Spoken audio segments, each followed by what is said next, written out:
Allu Arjun 22nd movie with Atlee movie 700 crores budget. నాలుగు characters అన్నారు, 4 characters కాదంటున్నారు, అవునంటున్నారు, ఏమో నాలుగు అన్నట్టు రెండే. ఏమో భయ్యా తెలియదు నాకు ప్రస్తుతానికి అయితే మాత్రం దాని గురించి ఒక సాలిడ్ ఇన్ఫర్మేషన్ రాలేదు. సాలిడ్ ఇన్ఫర్మేషన్ వచ్చింది అనిపించేది ఏంటంటే మాత్రం they are trying to collaborate with international studio likely Warner Brothers WB. So చేద్దాం అనుకుంటున్నారు. ఇస్ ఇట్ పాసిబుల్ అంటే it will be possible if SSMB 29 does it. దాని తర్వాత డెఫినెట్లీ ఇలాంటి సినిమాలు జరుగుతాయి. అండ్ ఫ్యూచర్లో జరిగే సినిమాలు అన్నీ ఇలా అయితే. అండ్ ఒకవేళ వార్నర్ బ్రదర్స్ వాళ్ళతో కొలాబరేట్ అయితే గేమ్ జరుగుతాయి. What are the possibilities and what are the opportunities to do it అంటే దెన్ వాళ్ళు ఎలాంటి ప్రొడక్షన్ వైజ్గా వాళ్ళు ఎలాంటి ఏవి చేయరు. I'm thinking like distribution cycle. And వాళ్ళు బయట చెప్పుకోవడానికి ఒక ప్రొడక్షన్ కో ప్రొడ్యూసర్ టైప్ చెప్పుకోవడానికి వాళ్ళు టచ్ చేస్తారు తప్ప is it going to be really big in US అంటే we will get good release date బేస్డే ఉంటుంది ఏదైనా కానీ. వాళ్ళకి release date first of all మనం ఇంటర్నేషనల్ వైజ్గా ఆలోచిస్తే మాత్రం మనకుండే రిలీజ్ డేట్లు ఇక్కడ సెట్ కాదు, అక్కడ కూడా సెట్ చేసుకోవాలి. ఎందుకంటే హాలీవుడ్లో పెద్ద పెద్ద సినిమాలు వచ్చినా కానీ వాళ్ళకి వచ్చేంత రెవెన్యూ కానీ కాదు కదా. థియేటర్స్ అక్కడ ఇబ్బంది అవుతుంది. మనకి ఐమాక్స్ స్క్రీన్స్ ఉన్నాయి అనుకోండి, ఐమాక్స్ స్క్రీన్స్ వాళ్ళు మింగేస్తారు. సో అట్లా కాకుండా మనకి ఐమాక్స్ స్క్రీన్స్ రావాలి. ఐమాక్స్ స్క్రీన్స్ ఇంపార్టెంట్ హాలీవుడ్లో. PLF స్క్రీన్స్ ఇవన్నీ పడాలి. స్క్రీన్స్ పడేటట్టుగా వాళ్ళు సెట్ చేసుకోవాలి. ఇప్పుడు WB కానీ కట్ట పెట్టింది అనుకో, WB is one of the biggest distributors in Hollywood. So అది చాలా చాలా హెల్ప్ అవుతుంది. అట్లయితే కానీ షూటింగ్ పరిస్థితి ఏంట్రా అల్లు అర్జున్ 22 మూవీ అంటే మాత్రం ప్రస్తుతానికి వాళ్ళు మన తెలుగు స్టంట్ టీమ్ తోటో ఎవరితోటో వాళ్ళు actually they were supposed to do a stunt scene shoot అవుతుంది. బట్ వాళ్ళు ఈ సమ్మె కారణంగా అది కూడా ఆగిపోయింది అనమాట. సో ది షార్ట్ కొన్ని రోజులు ఆగింది. సో వాళ్ళు కూడా ఇప్పుడు కంటిన్యూ చేస్తూ ఉంటారు. టోటల్ ముంబై బేస్డ్ షూటింగ్ జరుగుతుంది అన్నట్టు. మనకి ఇది ఎంతవరకు పాసిబుల్ WBతో వడిచే కొలాబరేషన్ అంటే మాత్రం they are collaborating with VFX companies which are all over the world. So why not this అనే ఫీలింగ్ అయితే గ్యారంటీగా ఉంది.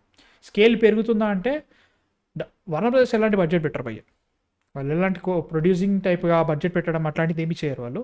ఆఫ్టర్ రిలీజ్ దగ్గర రిలీజ్ ముందు వాళ్ళు డిస్ట్రిబ్యూట్ తీసుకొని రైట్స్ తీసుకొని అదల్స్ ఏదో రకమైన ప్రాఫిట్ మోడల్ ఏదో మనకు తెలియదు, ఇంకా కొన్ని రోజులతో తెలుస్తుంది. అదైతే జరుగుతుంది. దీనివల్ల ఏ రేంజ్ రిపర్కషన్స్ ఉంటాయి అంటే మాత్రం depends on the marketing. First of all మనం అనుకుంటాం వార్నర్ బ్రదర్స్ చేస్తున్నారు కాబట్టి మనకి ఎక్కువ డబ్బులు వస్తాయి. లేదు, అట్లా ఉండదు. మనోళ్ళు ఏ రకంగా చేస్తున్నారు. అందుకే ప్రతిసారి అదే అంట మార్కెటింగ్ జీనియస్ రాజమౌళి గారు ఎందుకు అలా చేశారు, RRR ఎందుకు అంత పేలింది, ముఖ్యంగా ఆస్కర్స్కి పేలిన తర్వాత ఎలా జరిగింది, నెట్ఫ్లిక్స్లో పేలిన తర్వాత ఏం జరిగింది, ఇట్లా మనోళ్ళు కూడా దాని ఎగ్జాంపుల్గా తీసుకొని యూనిక్ కైండ్ ఆఫ్ ప్రమోషన్స్ చేస్తే will have a good release. And also ఒకవేళ సినిమా బాగుందంటే good but is a run, అది మాత్రం గ్యారంటీ ఉంటుంది. But Warner brothers is a good way to go. First step మంచిది చేశారు. నీకేమనిపిస్తుంది వార్నర్ బ్రదర్స్తో చేస్తే? నా పెద్ద భయం ఏంటంటే నీకు తెలుసు హాలీవుడ్ ప్రాజెక్ట్స్కి 200 million బడ్జెట్ పెడితే దానికి అడిషనల్గా 150 million మార్కెటింగ్ ఖర్చు అవుతుంది. ఓకే, ఇంక్లూడింగ్ చైనా రిలీజ్ లేకపోతే 50 million సేవ్ అవుతాయి. సో నీకు 100 million మార్కెటింగ్ పెడతారు. ఒక అబౌవ్ అంటే like let's 200 million and up budget ఫిలిమ్స్కి, which is 40% of their budget. Okay, 40%. ఇప్పుడు A22కి Warner Bros is doing the agency also, అంటే మార్కెటింగ్ కూడా చేస్తుందేమో అని అంటున్నారు, ఎస్పెషల్లీ నార్త్ అమెరికాలో. What are the revenue sharing, what are the cost that are going to be involved? So 100 million అంటే it's literally A22 budget. అంటే అంత పెడతారని కాదు, కానీ ఇంకో ఇష్యూ ఏంటంటే వాళ్ళ మార్కెటింగ్ స్టైల్ చాలా డిఫరెంట్ ఉంటుంది. లైక్ వాళ్ళు ఎక్కువ అడ్వర్టైజ్మెంట్స్ మీద డిపెండ్ అవుతారు. జస్ట్ ఒక యాడ్ కోసమని ఒక 5 to 6 million స్పెండ్ చేయాల్సిన అవసరం ఉంటుంది. ఒక న్యూయార్క్ టైమ్స్లో కావచ్చు, లేదంటే మ్యాగజైన్స్లో కావచ్చు, అలాగా. సో నేను ఆలోచిస్తుంది ఏంటంటే వీళ్ళ approach, Warner bros marketing approach 2 types ఉంటుంది. ఒకటి ఏంటంటే కంప్లీట్లీ ఇండీ ఫిల్మ్ అప్రోచ్ చేయొచ్చు ఒకటి, which will be completely on social media. అంటే పెద్ద ఛానల్స్ ఇవ్వవు కానీ చిన్న channels and medium range channels push చేస్తాయి. బట్ పెద్ద ఛానల్స్ చేతిలోకి వెళ్తే బడ్జెట్ వుడ్ గో అప్ అనమాట. సో వీళ్ళ థాట్ ప్రాసెస్ ఎలా ఉంటుంది అనేది నువ్వు చెప్పినట్టుగానే థియేటర్స్ని బుక్ చేసుకోవడంలో ఇది చాలా హెల్ప్ అవుతుంది. ఎందుకంటే వార్నర్ బ్రోస్కి ప్రతి వారం ఏదో ఒక రిలీజ్ ఉంటుంది. ప్రతి వారం అట్లీస్ట్ డిస్ట్రిబ్యూషన్ మోడల్లో, ఓన్ ప్రొడక్షన్ కాదు, డిస్ట్రిబ్యూషన్లో. సో అలా ఉన్నప్పుడు అలాంటి షెడ్యూల్లో A22 కూడా వాళ్ళు ఇంక్లూడ్ చేసి ఎక్సలెంట్ రిలీజ్ చేతిలో పెట్టచ్చు completely. And they can accommodate premieres as well కావాలంటే, లైక్ థర్స్డే నైట్ ప్రీమియర్స్ కావచ్చు, ఏంటంటే అకామిడేట్ చేయొచ్చు. But I'm still doubtful man, అంటే ఎలాంటి అప్రోచ్ ఉంటుంది అనేది. ఇప్పుడు లెట్స్ సే డిజ్నీ ఉంది. డిజ్నీ మన ఇండియాలో కొన్ని ఫిలిమ్స్ ప్రొడ్యూస్ చేసింది, జగజాసుసు, అనగనగో ధీరుడు, అదేనా అంతే. అలా కొన్ని ఫిల్మ్స్ ప్రొడ్యూస్ చేసింది. సో వాళ్ళేం చేశారంటే, ఇండియాలో మార్కెటింగ్ కావచ్చు, ఇండియాలో డిస్ట్రిబ్యూషన్ కావచ్చు, అవన్నీ కూడా మన లోకల్ డిస్ట్రిబ్యూటర్స్ ఇండియన్ ప్రాసెస్‌ని తీసుకున్నారు. బట్ నార్త్ అమెరికాలో వాళ్ళు పెద్దగా ఎఫర్ట్ పెట్టలా ఈ 2 ఫిల్మ్స్‌కి. అవును. ఇట్ ఎందుకంటే got regular release. It's not worth it. బడ్జెట్‌కి మార్కెట్. అంతా వాళ్ళకి వర్త్ కాదు అది. ఆ! అసలు. అది.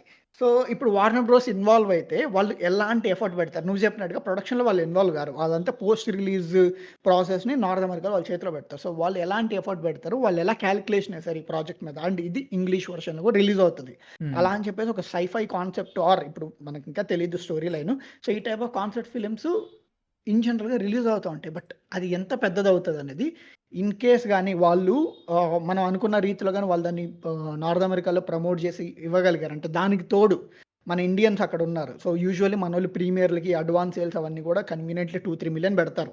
ఈ ఫిల్మ్‌కైతే ఈజీగా 3,000,000, 4,000,000 అయిపోతది. Just for premiere advance sales. So, which is very big for a like పెద్దగా అక్కడ వాళ్ళకి తెలియని ఫిల్మ్స్‌లో 4,000,000 అడ్వాన్స్ సేల్స్ జరిగినాయి అనేది మార్కెటింగ్ చేసుకోగలిగితే చాలింకా.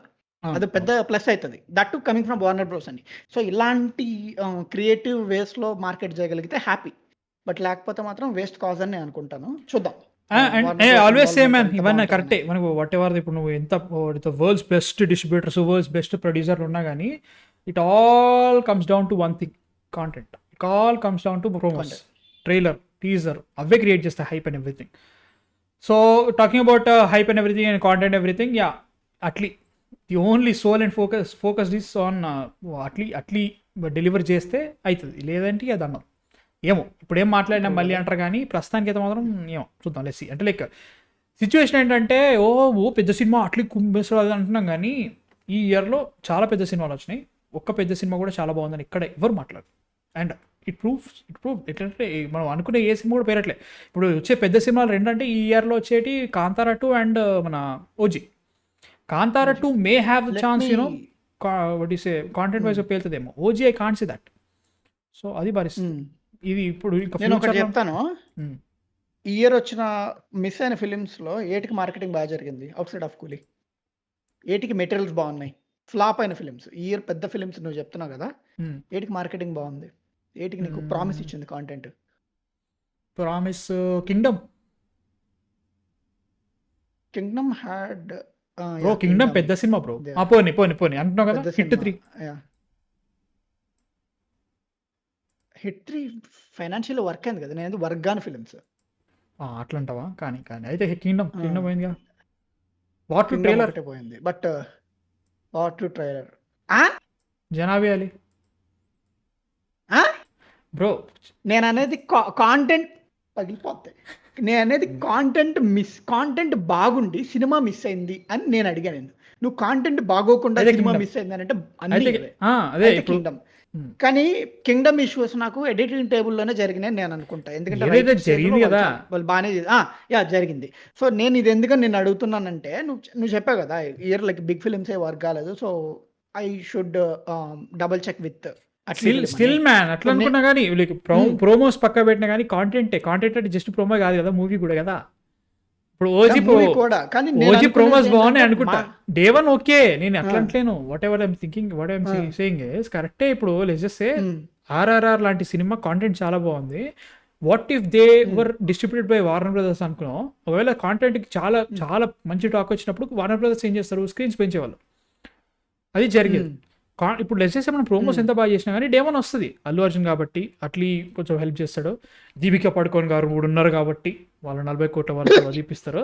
సో దాన్ని బట్టి కూడా వస్తాయి కాబట్టి దానివల్ల విల్ గెట్ ఈజీలీ 4 మిలియన్ 4.5 కలికి దాటేస్తారు. అంటారు అప్పటి వరకు ఉండే దట్ విల్ హ్యాపెన్. అది గ్యారంటీగా అవుతుంది. డెమోగ్రఫీస్ రెవెన్యూస్ అన్ని డిఫరెంట్‌గా ఉంటాయి అక్కడ. వెళ్ళిపోతాయి కానీ వెళ్ళిపోతాయి. ఇంకో ప్రాబ్లమ్ ఏంటో తెలుసా ఇక్కడ? వార్నర్ బ్రోస్ $30కి టికెట్ అమ్మదు అంత ఈజీగా. చెప్పేది నువ్వు అదే. అట్లా అనుకున్నా కానీ వస్తాయి. వాట్ ఐమ్ థింకింగ్ డెఫినెట్లీ వస్తాయి. No problem about it. నేనేమంటున్నా, ఈ ప్రీమియర్స్ అండ్ డే వన్ అయిపోయిన తర్వాత ఆ లాంగ్ రన్ బాగుంది, కాంటెంట్ బాగుంది అంటే థియేటర్స్ పెంచగలుగుతారు వాళ్ళు, వార్నర్ బ్రదర్స్. మనోళ్ళు చేయలేరు. అది వేరే ఉన్నా కానీ నేనేమంటున్నా, సినిమా బాగుండాలి కదా. That is my question. ఇప్పుడు నేను అదే అంటున్నా. ఇప్పుడు ప్రోమోస్ ఎంత బాగున్నా బాగాలేకున్నా కానీ పెద్ద సినిమాలు ఏవి కూడా మనకి సాటిస్ఫై చేయలేదు అంటున్నా. మనం అట్లని చెప్పేసి అట్లీ మూవీ అల్లు అర్జున్ మూవీ మీద కూడా పెట్టుకోవద్దు. ప్రోమోస్ బాగా కట్ చేయగలిగితే, మార్కెటింగ్ చాలా బాగా జరిగితే, సినిమాకి సక్సెస్ రేట్ చాలా ఎక్కువ ఉంటదని నా ఫీలింగ్. ఎందుకంటే 10 సినిమా లెట్స్ సే ఒక 10 excellently marketed or excellently promotional campaigns జరిగిన ఫిల్మ్స్‌లో ఓన్లీ 8 పోయినాయి. ఛీ! ఛీ! ఛీ! ఛీ! 8 వర్క్ అయినాయి. 2 పోయినాయి. ఏవవి చెప్పురా, ఓకే. ఏవిరా చెప్పురా. ఎవడు తెలుసా? నేను మరి యావరేజ్ ఇది చెప్పాను నీకు. పుసుక్కుని అనేసి అంటే ఎట్లా నాకు నువ్వు అహా! చెప్పు, proof తో పుసుక్కునని చెప్పు. కాదు. ఒక్క ఇప్పుడు అక్కేముండదు let's it's say not that. Jawan okay. Ah, let's say ah. Jawan. నువ్వు క్రిటికల్లీ పక్కన పెట్టు. ఫైనాన్షియల్ హిట్టే కాదా? అయితే జవాన్ హ్యాడ్ దానికి ప్రోమోకి సంబంధం ఏంట్రా? ప్రోమోస్ అదే బాను. నేను ఇది ఎందుకు చెప్తానంటే A22 had very good marketing. Excellent marketing. రెండు ఇప్పటికి వచ్చినాయి వచ్చిన ఇప్పటికి. 2 ఎంత బాగున్నాయి అవి. ఎక్స్‌పెక్ట్ చేసావా నువ్వు? బాగున్నాయి. ఆ? బాగున్నాయి. అది నేను అనేది. So if you could market your product well, if you could convey your product well, I'm hoping అది క్రిటికల్లీ బాగుందా బాగోలేదా అనేది నెక్స్ట్ పక్కన పెట్టు. బట్ కమర్షియల్లీ హిట్ అయ్యే అవకాశాలు ఎక్కువ. చూద్దాం, let's see what happens with this. మీ థాట్స్ ఏంటి అసలు? వార్నర్ బ్రదర్స్ వాళ్ళు కొలాబరేట్ అయితే పరిస్థితి ఏంటి? మీకు ఎలా అనిపిస్తుందో మేము చెప్పలేనివి మేము చెప్పనివి మీరు చెప్పండి కింద కామెంట్స్లో.